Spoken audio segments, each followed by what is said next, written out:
अध्याय 2 श्लोक 41।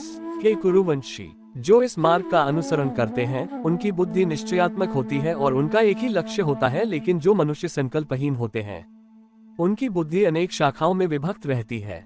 आसक्ति मानसिक क्रिया है। इसका अभिप्राय यह है कि मन बार बार अपनी आसक्ति के विषयों की ओर भागता है, जो किसी व्यक्ति, इंद्रिय विषय, प्रतिष्ठा, शारीरिक सुख इत्यादि में हो सकती है।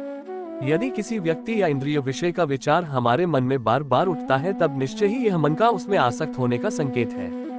यदि यह मन ही आसक्त हो जाता है, तब भगवान इस आसक्ति के विषय के बीच बुद्धि को क्यों लाना चाहते हैं? क्या आसक्ति का उन्मूलन करने में बुद्धि की कोई भूमिका होती है? हमारे शरीर में सूक्ष्म अंतःकरण होता है, जिसे हम बोलचाल की भाषा में हृदय भी कहते हैं। यह मन, बुद्धि और अहंकार से निर्मित होता है। इस सूक्ष्म शरीर में बुद्धि मन से श्रेष्ठ है, जो निर्णय लेती है, जबकि मन में इच्छाएं उत्पन्न होती है और यह बुद्धि द्वारा लिए गए निर्णय के अनुसार मोह के विषयों में अनुरक्त हो जाता है। साधना की उच्च अवस्था में ये संकल्प इतना अधिक दृढ़ हो जाता है कि साधक को अपने मार्ग पर चलने से कोई डिगा नहीं सकता, किंतु वे लोग जिनकी बुद्धि अनेक शाखाओं में विभक्त है, अपने मन को विभिन्न दिशाओं की ओर भटकते हुए पाते हैं।